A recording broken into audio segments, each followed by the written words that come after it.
All right, this is a video I've been wanting to make for a long time and just haven't gotten around to it. It doesn't seem like it's ever a good time to make a video that says that we can't time the market, we shouldn't try to time the market, and that maybe whatever the most current downturn is not the end of the world because, of course, I run the risk of posting this video and then having a bad stock market in the next few months, which makes me look bad. But there's no time like the present, so I'm making the video now. So what you're seeing in front of you is the S&P 500 as measured by the Spider S&P 500 ETF. SPY is the ticker symbol.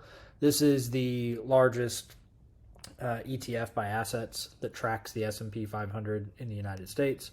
And the S&P 500 is often used as a proxy for U.S. stocks. And what you're seeing is the time period from October 12th, 2007, which was roughly the top of the market prior to the Great Financial Crisis, to March 9th, 2009, which was roughly the bottom of the stock market in the Great Financial Crisis. And these dates can be different depending on which index that you're looking at, whether it's the S&P 500 or the Dow Jones Industrial Average or the NASDAQ or something else. But roughly, this was the top of the stock market to the bottom of the stock market. And over that time period, it lost nearly 55% in value. In 2008, it was down almost 37%. And just for this portion of 2009, from January 1st through March 9th, it was down 24.5% in value. And what I want to do is make the case that I don't believe you would have known that it was time to get back into the market had you had the wherewithal and the advanced knowledge to get out of the market. So let's talk about what led to the point of this market top. Let's go back to the previous cycle, which happened to have been roughly October 9th of 2002 through October 12th of 2007. So right at 5 years of strong market performance. The market, the S&P 500 or this ETF that tracks it, was up each calendar year in this part of 2007, and it nearly doubled in price over that time. It did double in price over that time. It was up 112% over that time period. So we can look at the price of the ETF itself going from roughly $84 to $156 during that time period. So this is all going on, and you might be thinking to yourself, well, I would have known that in October of 2007 that it was time to get out of the market. The Great Financial Crisis was coming. I am a stock wizard, and I know when to get out of the market, and I can track these things. I use things like economic measures and or valuations. So let's start with some economic measures. Well, here is U.S. GDP during that time frame, growing at a very healthy clip. And although you see it declining, it is still a positive number. The rate of increase is still relatively high. We're talking about 5% GDP growth going in towards the end of 2007. So the third quarter of 2007 ends September 30th. Would you have known at this point? Would the economic growth of the United States have given you an indication that a credit crisis was coming and the financial crisis was around the corner? I kind of doubt it. Then we hear about valuations. And this is a super busy spreadsheet that I will show you where to go download and get for yourself. But just to give you the lay of the land, we have the time periods over here. So these are the ends of each quarter. So December 31st of 09, September 30th of 09, so on and so forth. And what I have highlighted are the prices of the index at that time. So this was the top leading into the Great Financial Crisis, at least on September 30th of 07, right before October 12th. And this was the bottom, or it wasn't the actual bottom. This is March 31st of 2009, and the market bottomed on March 9th. But these are pretty close in time. And what you're seeing here are earnings per share. Operating earnings per share are what I focus on. And you're seeing the PE ratios. So some people will say, well, valuations are really important, and we should look at PE ratios, or we should look at the CAPE PE ratio, or whatever. So I just want to make the point that going into October of 2007, earnings were healthy.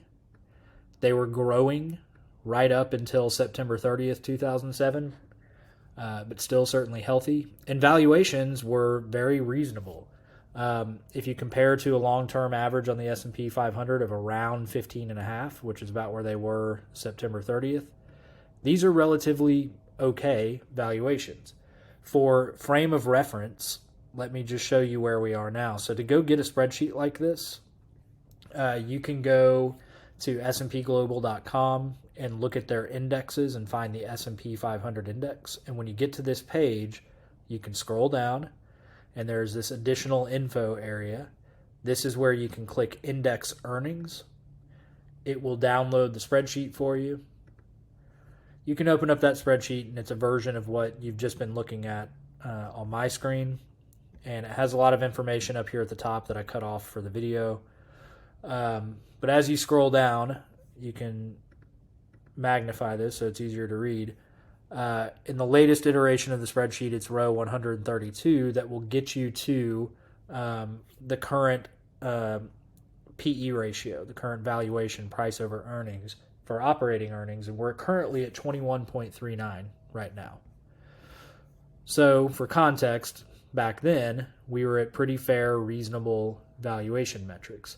And so what I would challenge you is, I don't believe that you would have looked at anything like GDP growth with the economy and or valuations of stocks and said to yourself, wow, I bet a credit crisis is coming that will be driven by unprecedented defaults in real estate and crazy derivative products sold to institutions, endowments, and even sovereign wealth funds that would cause an unwind and credit crisis and freeze the global economy.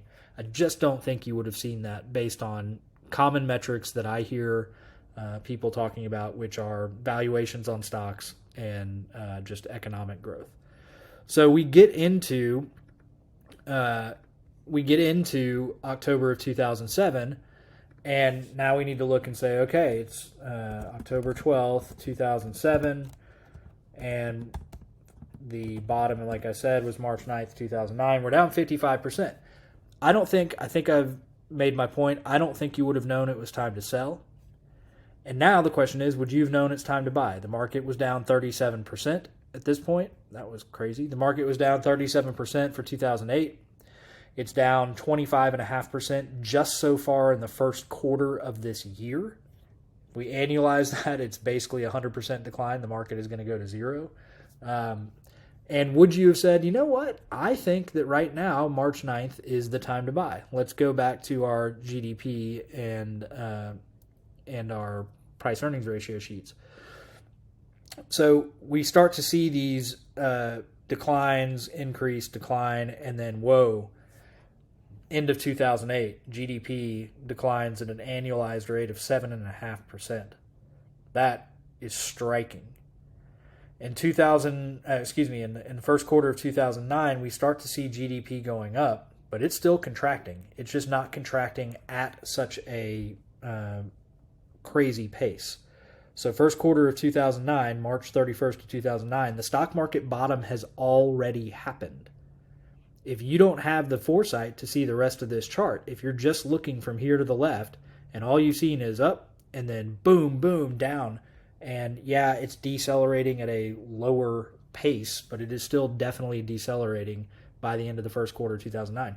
Did you have the wherewithal to say, no, it's actually probably a good time to be buying stocks right now? If we go look at our PE ratios, well, we maxed out on price here in September of 2007. Price has continued to decline, and by March 31st, 2009, we are down dramatically. Earnings have been declining since prior to the crisis. So here's prior to the crisis leading up to it, and now earnings have been declining to the point where at the end of 2008, S&P was at a loss. And by the first quarter, again, the bottom has already happened, you're only at $10 a share in earnings. And over this time period, so here's leading up to the crisis has begun, PE ratios are going up. And by the end of March 2009, you're at an 18 PE ratio. You wind up getting up to 23, even 26 price earnings ratio. These are telling you that stocks are expensive now, according to some people, in the way that they like to prognosticate about markets. So what would have happened? You've just gone through the greatest financial crisis, stock drop since the Great Depression, and now you're asked to decide, am I going to go ahead and invest at this point? Well, what happens if you wait around and you don't? What happens if you don't time it properly? Let's look at that.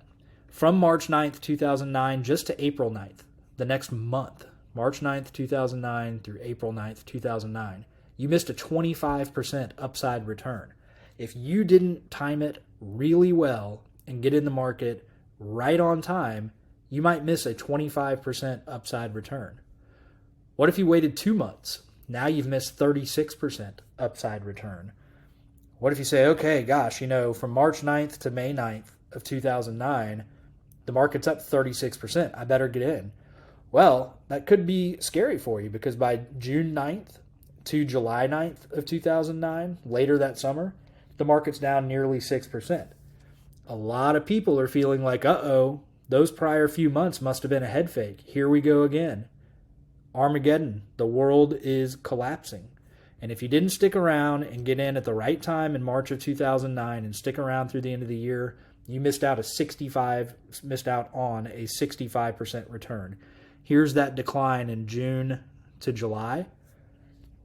Hardly even noticeable on the chart, but let me assure you, everyone was feeling it and worried about it and concerned back then that what had led up to that was a head fake, and here we go again for another decline. I don't think most people would have gotten in time. I think they very easily would have let months go by, and I actually know from my prior career that many, many, many investors that threw in the towel and capitulated during the great financial crisis did not get back in for years. And it can be devastating to your long-term wealth when something like that happens, because you're not going to time the right time to get out of the market, and you're not going to time the right time to get back in, even if you get lucky on getting out. And so it happens to be timely right now that I'm making this video. If we go back to July 27th of this year, 2023, through the latest data available in this system, which is through August 17th, 2023, the market's actually down 4.25% roughly since the most recent top at July 27th. And when we add in today's performance, Friday, August 18th, 2023, the market's down nearly 5% from the top. So there's a question. Is that a head fake? What's going on there? We've had wonderful returns so far this year. We're up nearly 15%, and we're closer to 14 now after this Friday.